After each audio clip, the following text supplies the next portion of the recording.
తెలంగాణలో రచ్చ రచ్చ జరుగుతోంది. హైదరాబాద్ కేంద్రంగా జరుగుతున్నటువంటి రచ్చ. కౌశిక్ రెడ్డి వర్సెస్ గాంధీ ఇద్దరు కూడా బీఆర్ఎస్ తరపున గెలిచిన వాళ్ళే. గతంలో కాంగ్రెస్ పార్టీలో ఉన్నటువంటి కౌశిక్ రెడ్డి ఆ తర్వాతన బీఆర్ఎస్లోకి చేరారు. ఇప్పుడు ఆయన బీఆర్ఎస్ తరపున గెలిచి కాంగ్రెస్లోకి వెళ్ళినటువంటి అరికపూడి గాంధీని దూషించడంతో ప్రారంభమైనటువంటిది, దుర్భాషలాడటంతో ప్రారంభమైనటువంటి వాదం. ఆయనకి ఏదైతే పబ్లిక్ అకౌంట్స్ కమిటీ చైర్మన్ ఇచ్చినటువంటి నేపథ్యంలో అది ఇవ్వడం ఖచ్చితంగా అనైతికం, నో డౌట్ ఎట్ ఆల్. అది రేవంత్ చేసినటువంటి తప్పు, అనైతిక చర్య. దాన్ని విమర్శించవచ్చు, అవసరమైతే న్యాయస్థానానికి పోవచ్చు. అవన్నీ కాకుండా ఆయన ఎట్లాగూ బీఆర్ఎస్ ప్రతిపక్షం అంటున్నాడు కాబట్టి ఇంటి మీద జెండా ఎగరేస్తాం అన్నటువంటి కాన్సెప్ట్తో ప్రారంభమైతే, ఇంటికి రానియకుండా పోలీసుల్ని కౌశిక్ రెడ్డి ఇంటికి పంపించినటువంటి గాంధీ దమ్ముంటే రా అని చెప్పి లేకపోతే నేనే వస్తానంటూ అక్కడికి వెళ్ళడం, పోలీసులు ప్రేక్షక పాత్ర పోషించిన సాక్షిగా అరికపూడి గాంధీ అనుచరులు కౌశిక్ రెడ్డి ఇంటి మీద బేభత్సం చేయడం ఖచ్చితంగా దుర్మార్గం, అరాచకం. దాని ఫలితం ఒక్కసారిగా తెలంగాణలో రావణ కాష్టం రగిలించారు.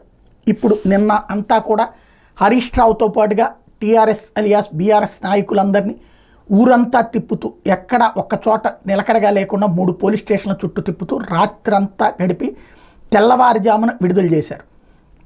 అది అరికపూడి గాంధీతో పాటుగా మరో 30 మంది మీద కేసు పెట్టామంటూ ఎఫ్ఐఆర్ కాపీ చూపించి విడిచిపెట్టారు. అయితే ఇవాళ ఈ విషయాన్ని ఇక్కడతో వదలదలుచుకోలేదు. ఇక్కడ 2 రకాలైనటువంటి ఇష్యూస్ వచ్చినాయి.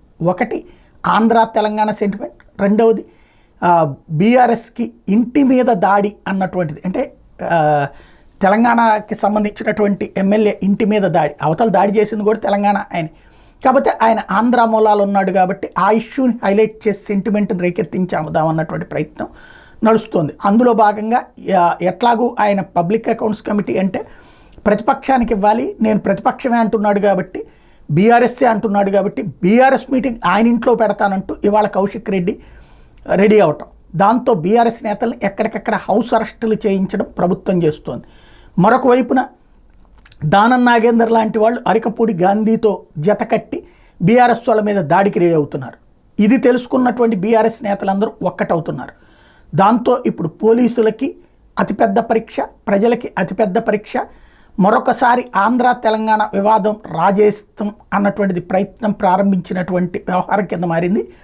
ఇక్కడ తిలాపాపం తలా పిడికిడని, పోలీసులేమో ప్రేక్షక పాత్ర పోషించి తప్పు చేస్తే అరికపూడి గాంధీ దాడి చేసి తప్పు చేశాడు, దూషించి కౌశిక్ రెడ్డి తప్పు చేశాడు. అందరి తప్పుల ఫలితం ఇప్పుడు మరొకసారి రగిలింది తెలంగాణ.